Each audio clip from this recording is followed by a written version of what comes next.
नमस्कार, मी शोभा स्वाद मराठीमध्ये आपले खूप खूप स्वागत आहे. तर मंडळी, आषाढ महिना लागला म्हटल्यावर आपल्याला आषाढ महिना म्हटलं का आपल्याला देवाला नैवेद्य हा घ्यायलाच पाहिजे. असं म्हणजे पूर्व काळापासून असंच सांगतात का आषाढ महिन्यात आपल्या देवीला कुलदैवताला नैवेद्य घ्यायला पाहिजे. तर हा नैवेद्य म्हणून आज आपण आषाढ महिन्यातील कापण्या करणार आहोत, गव्हाच्या पिठाच्या खुसखुशीत कापण्या. चला तर बनवूया. कशा बनवायच्या त्यासाठी लागणारं साहित्य म्हणजे सर्वात महत्त्वाचं तेल आणि 1 वाटी गूळ घेतलेला आहे मी. तर हे गव्हाचं पीठ आहे ना, मी 2 वाट्या गव्हाचं पीठ घेतलेलं आहे. ह्याच वाटीने मोजून मी 2 वाटी गव्हाचं पीठ घेतलेलं आहे. 1 वाटी गूळ आहे आणि पाऊण वाटी बेसन पीठ आहे. आपल्याला सुगंध येण्यासाठी बडीशेप, वरून पेरण्यासाठी खसखस घेतलेली, वेलची आणि जायफळ पूड मी याच्यामध्ये घेतलेली. तर आपण बडीशेप आहे ना, कारण आपल्याला सुगंध चांगला येण्यासाठी ना आपण थोडंसं एकदम असं बारीक कुटून घेऊया, म्हणजे खूप सुंदर लागते. आपल्याला कापण्या बनवायच्या म्हटलं ना का बडीशेपचा फ्लेवर एकदम सुंदर लागतो. तर त्या पद्धतीने आपण बनवून घेणार आहोत. मी अगोदर पावडर बनवून घेते बडीशेपची, म्हणजे खूप छान सुगंध येईल आपल्या. तर आपण सर्वप्रथम गुळाचा आपण एकदम म्हणजे पाक नाही बनवायचा, आपल्याला पाण्यामध्ये ना विरघळवून घ्यायचं आहे. तर मी 1 वाटी गूळ घेतलेला आहे आणि अर्धी वाटी पाणी घेते. बघा, त्याच वाटीने मी आता पाणी मोजून घेणार आहे, कारण आपल्याला हे फक्त गुळाचं पाणी बनवून घ्यायचं आणि छान विरघळून घ्यायचं आपल्याला गूळ. हे गूळ पाण्यामध्ये चांगलं विरघळलं का मग आपल्याला त्याचं तुम्हाला दाखवते पुढे काय करायचं. ते गूळ आहे ना असं छान विरघळून घ्यायचं, एकदम व्यवस्थित विरघळून झाला ना की म्हणजे कसं आपल्याला गाळून घेता येईल. आता थोडंसं मी गरम पाण्यामध्ये टाकलेलं आहे हा गूळ. तर थोडंसं विरघळला का मग मी तुम्हाला दाखवते. तुम्ही बघू शकता. तर आपली बडीशेप आहे ना या पद्धतीने एकदम अशी मध्यम आकाराची, एकदम बारीक पण नाही आणि जास्त हे पण नाही, मीडियम अशा करून घेतलेले, कारण आपला सुगंध छान येतो. ही बडीशेप टाकले ना की आपल्या कापण्यांचा सुगंध खूप सुंदर येतो. तर मी आता ना आपल्या कापण्यांसाठी थोडंसं तेल असं कडकडीत करून घेते, कारण कसं आपल्या कापण्या ना खुसखुशीत झाल्या पाहिजे, त्यासाठी मी असं मस्त कडक करून घेणार आहे तेल. तर तोपर्यंत आपण हे साहित्य टाकून घेऊ. हे ज्या वाटीने गव्हाचं पीठ घेतलं होतं, सॉरी 1 वाटी गूळ घेतला होता, त्याच वाटीने 2 वाट्या गव्हाचं पीठ घेतलेलं आहे मी. आणि बेसन पीठ घेतलेलं आहे पाव वाटी.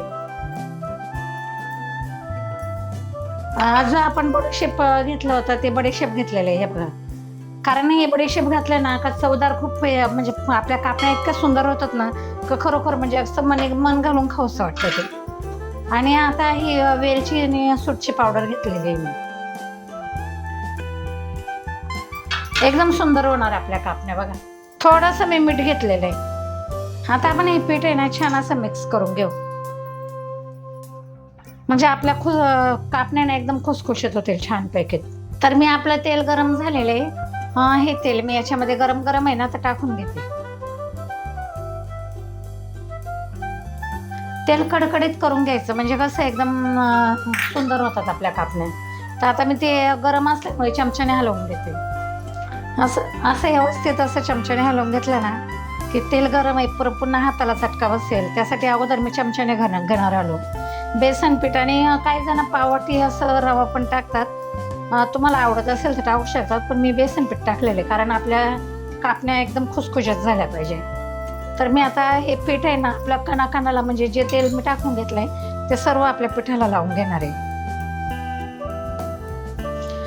अगदी पिठाच्या कणाकणाला आपलं तेल लागलं पाहिजे, म्हणजे आपल्या कापण्या खूप छान होतील.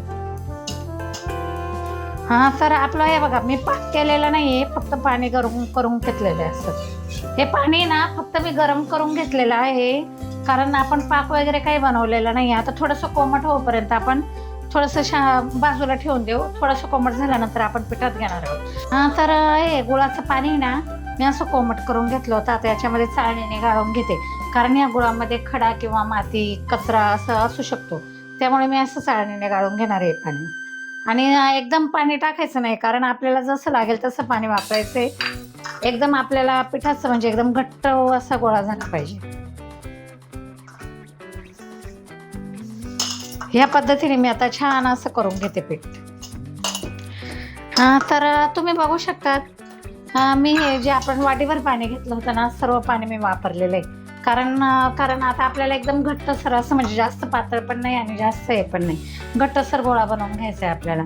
कारण व्यवस्थित म्हणजे आपल्याला कापणं लागताना ना अजिबात त्रास तर नाही, पण एकदम छान खुसखुशीत होतात आणि ते पीठ वगैरे लावलं ना की मग कापण्या एकदम सफेद सफेद दिसतात. त्या पद्धतीने मी आता छान असं उंडा बनवून घेते पिठाचा, एकदम घट्टसर गोळा बनवून घेणार आहे. हा डो बनवून झालेला आहे आपला आखाड तळणीचा, म्हणजे आपल्याला ज्या कापण्या बनवायच्या आहेत तो डो आपला बनवून झालेला आहे. तर मी आता छानपैकी जसं 5 मिनिटं ठेवते आणि आपण तेल तापायला ठेवू. हे मी एकदम असं कडक बनवून घेतलेलं आहे, कारण पातळ जास्त बनवायचं नाही. कारण कसं पातळ बनवलं ना मग चपात्या आपल्याला जे लाटणी करतो ना आपण त्यावेळेस जरा म्हणजे एकदम चिकटतं पीठ. आता हे ना पीठ आहे ना असं एक व्यवस्थित आपल्याला लाटून होते, दाखवते मी तुम्हाला. हां, तर मी आता ना एकदम तेल तापायला ठेवून घेते, कारण गॅस पेटवलेला आहे. आता तेल तापून घेऊ आणि आपण छान असं एकदम कापण्या करून घेणार आहोत. तर आपण तेल गरम करायला ठेवूया, म्हणजे कसं आपल्या कापण्या एकदम सुंदर होते. हां, तर मी आता हे ना असं छान लाटून घेते. बघा एकदम कडक मळलेलं आहे मी आणि कडक मळल्यामुळे ना असं बाजूला थोडंसं असं चिर गेल्याशिवाय सारखं राहणार. तर मी ते चिरून घेते, असं एकदम लाटून घेते मी आणि नंतर तुम्हाला दाखवते.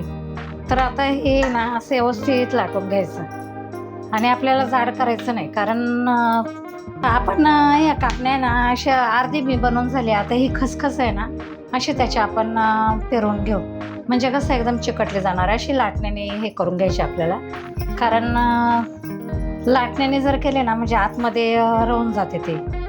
तर असं मी एकदम खसखस टाकल्यानंतर थोडंसं लाटणं फिरवून घेते आणि ही बाजू आहे ना अशा एकदम आपल्याला बारीक नाही लाटायच्या, कारण आणि याला ना खसखस जास्त वापरायची, कारण खूप छान होतात. मग आता मी ही उलटी बाजू करते आणि त्याच्यावर सुद्धा अशी खसखस टाकून अशी पेरून घेणार आहे, म्हणजे आपल्या कापण्या खूप छान दिसतात पण छान आणि चवीला पण खूप छान लागतात. तर तुम्हाला सर्वात महत्त्वाचं म्हणजे सांगायचं म्हणजे जास्त आपल्याला पातळ ह्या कापण्या करायच्या नाही. पातळ कापण्या केल्या ना की काय होतं असं एकदम म्हणजे कडक होतात. आता हे बघा तुम्ही आता बघू शकतात, म्हणजे जवळजवळ 1 ते 1.5 सेंटीमीटरचे आपण चपाती लाटून घेतलेली.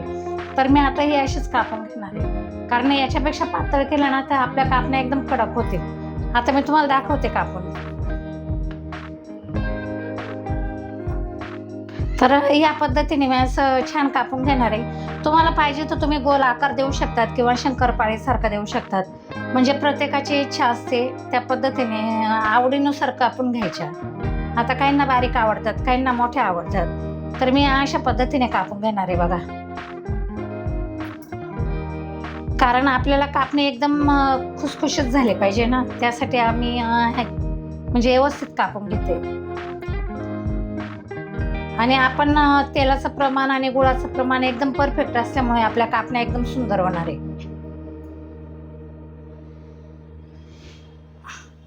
तर तुम्ही बघू शकतात या पद्धतीने मी अशा कापण्या केलेल्या आहे, म्हणजे जास्त पातळ सुद्धा नाही आणि जास्त, कारण आपल्याला टम फुगणाऱ्या अशा कापण्या बनवायच्या. आता मी तळल्यावर तुम्हाला दाखवतेच. तर आपलं तेल तापले का नाही बघून घेऊ. आता तेल आपलं छान तापलेलं आहे, म्हणजे जास्त गरम सुद्धा नाही करायचं. असं तेल आहे ना असं मिडियम याच्यावर झालं पाहिजे, कारण ते जास्त गरम झालं ना मग कापण्या आपल्या जळून जातात. तर हे बघा असं तेल तापलं ना आपोआप वरती येणार. जे आपण पीठ टाकलं होतं मी थोडंसं ते एकदम वरती आलेलं आहे बघा, तुम्ही बघू शकता अशा पद्धतीने. मग आता मी सर्व कापण्या टाकून घेते आणि छान तळून घेते. तर अशा आपण म्हणजे 1-1, 2-2 अशा टाकून घ्यायच्या, कारण चिकटल्या नाही पाहिजे आणि चिकटत नाही आहे, कारण आपण जो डो बनवला होता तो एकदम घट्ट बनवला होता, कारण आपण त्यासाठी पातळ बनवलेलं नाही. जर समजा मीडियम जर पीठ असतं ना तर मग हे एकमेकाला चिकटल्या गेले असते आणि मग टाकायला खूप कंटाळा येतो. असं घट्ट डो बनवलं ना की एकदम व्यवस्थित म्हणजे आपल्याला टाकायला पण सोपं जातं आणि सर्व. तर आता मी हे ना आपल्याला असं एकसारखं फक्त हलवून घ्यायचं, म्हणजे सगळीकडून आपल्या कापण्या एकदम छान तळल्या जातात. तर मी या पद्धतीने अशा तळून घेते, कारण 2 मिनटं आपल्याला हलवायचं नाही. नंतर हे आताच हळूहळू आपण सगळ्या कापण्या अशा सारखं असं गोल गोल गोल गोल करून हलवून घ्यायचं, म्हणजे सगळीकडून एकसारख्या आपल्या कापण्या तळल्या जातील. तर या पद्धतीने मी असं छान तळून घेणार आहे आणि जास्त लाल करायचे नाही, कारण जास्त लाल केल्या ना की आपण म्हणजे जी तळण्याची प्रोसिजर आहे ना बाहेर निघाल्यानंतर सुद्धा चालूच असते, मग आपल्या कापण्यांना एकदम काळपट दिसतात. तर मी या पद्धतीने अशा बनवून घेते. आणि तुम्हाला आता ना मी ह्याच पद्धतीने सर्व कापण्या करून दाखवणार. तुम्हाला दाखवते मी नंतर. हे पहा, या पद्धतीने मी सर्व करून घेणार आहे. हा बरं, आपल्या कापण्या किती खुसखुशीत झालेल्या आहे, एकदम सुंदर कापण्या झालेल्या आहे.